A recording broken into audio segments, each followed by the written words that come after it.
नमस्कार, मैं हूं संजय भाटिया और आप देख रहे हैं लोकमत हरियाणा न्यूज।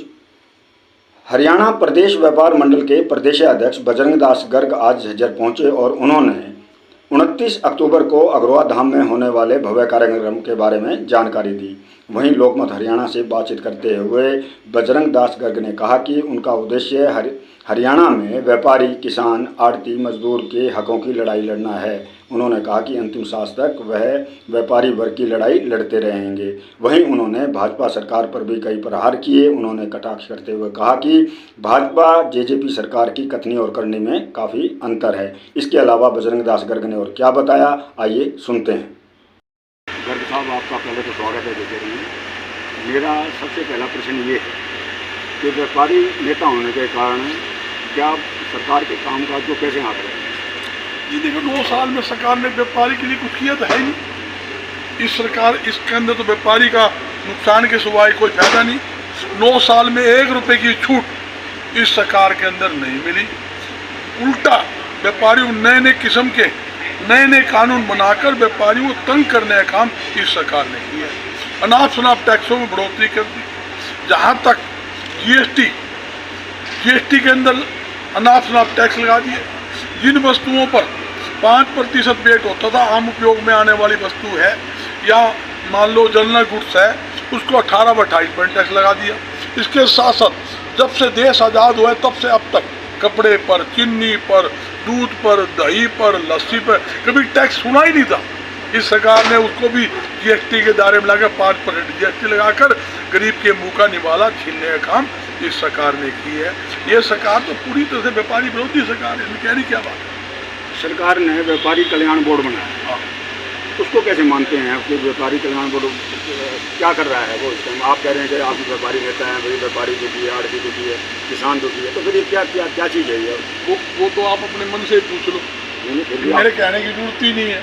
तो सरकारी फैल है, बोर्ड बारी किसी होती। सरकार का जो मुख्यमंत्री है वो नू कहता है भी मैंने भी कपड़े की दुकान करी थी, मैंने भी ठगी करेड़ी है। तो जब कपड़े में टैक्स कौन था तो किसी टन चोरी कर ली। मैं पूछा जाऊँ, ठगी तो जुआ उसके एक कपड़े ने 4 बार नाप ले, 1 मीटर, 2 मीटर, 3 मीटर, 4 मीटर, या तो ठगी हो उसके, चोरी तो हो ही उसके। तो चोरी तो टैक्स था ही कौन, चोरी किसी की हो रही। तो मैं कहना चाहता हूँ, मुख्यमंत्री प्रदेश का राजा होता है और केंद्र का प्रधानमंत्री देश का मुखिया होते हैं। उन्हें प्रदेश के अंदर, देश के अंदर व्यापार में धोखों को बढ़ावा देना चाहिए ताकि लाखों बेरोजगारों को रोजगार व्यापार में धोखे के माध्यम से मिल सके। झूठी घोषणा ही छोड़ दे, जैसे 2 करोड़ लोगों को नौकरी दूंगा। आई साल प्रधानमंत्री जी कहते हैं दे दी नौकरी 2 लाख। नू कहता था मुख्यमंत्री जी धोखे के माध्यम से 75% युवाओं को रोजगार दूंगा, दे दिया रोजगार। 75 आदमी को नौकरी कौन दी? तो ये भाई सिर्फ एक जुमला है, जुमले की सरकार है। इन्होंने ना तो कोई व्यापारी के हित में किया, इनके राज में व्यापारी दुखी, किसान दुखी, पल्लेदार दुखी, यहाँ तक आम नागरिक दुखी है। इनसे मुक्ति चाहता है, इसमें कोई दो राय नहीं। व्यापारी, आड़ती, किसान, ये काफ़ी लंबे समय से समस्याएं इनकी चली आ रही हैं। मेरा आपकी अनुरोध है या प्रश्न है मेरा, आप लंबे समय से व्यापार मंडल के जो प्रधान भी हैं, प्रदेशाध्यक्ष भी हैं, इसका क्या समाधान है? ये आखिर कब ये जो जब आप आते हैं तो इस मुद्दे को उठता है, कई सालों से हम भी देख रहे हैं, तो इसका कोई स्थायी समाधान हो सकता है क्या? मैं 3:30 बजा हो तो बार मारे गले हो रही है। हम तो अपना दुखड़ा रोज का हर मुद्दे पर लड़ाई करनी पड़ती है। जब भी फसल की परचेज आती है, जब भी किसान खेत में दाने लेकर मंडी में आते, जब भी तकलीफ होती है आपके सामने, ना तो ढंग से परचेज है, ना ढंग से उठान है, ना किसानों को भुगतान है, ना आड़ती को आड़त टाइम पे मिल रही है, न पड़ेदार को मजदूरी मिल रही है। तो किसान भी दुखी, आड़ती भी दुखी और पड़ेदार भी दुखी। तो हम तो यही चाहवा भाई, समय पर जो मुख्यमंत्री जी घोषणा करते हैं बार बार 72 घंटे के अंदर उठान भी करूँगा, खरीद भी करूँगा, भुगतान भी करूँगा।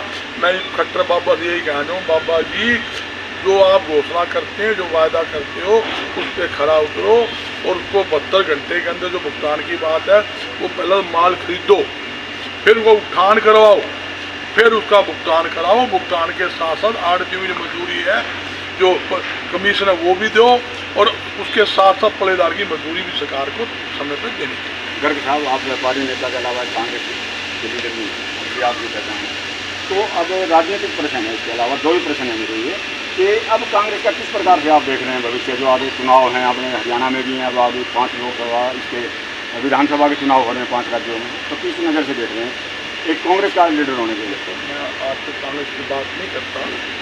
जब मैं कांग्रेस के प्लेटफार्म पर आता हूँ मैं पूरी कांग्रेस की बात करता हूँ, उसमें कोई जोड़ नहीं। आज मैं सामाजिक दायरे में समाज दायरे बात करूँ। आज जो पीड़ा मेरे दिल में, जो व्यापारिक तकलीफ में, उस समस्या को उजागर करूँगा।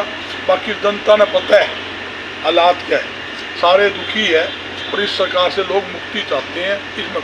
अच्छा, अंतिम प्रश्न, आप पिछले काफ़ी सालों से जनता से जुड़े हुए हैं, पूरे प्रदेश के अंदर दौरा करते हैं, पहचान भी है आपकी, एक नाम है आपका, तो क्या बजरंग दास गर्ग आप विधायकों की दौड़ में हैं? क्या टिकट मांगते हैं, चाहते हैं आप कि विधायक बन के भी आप सेवा कर सकें?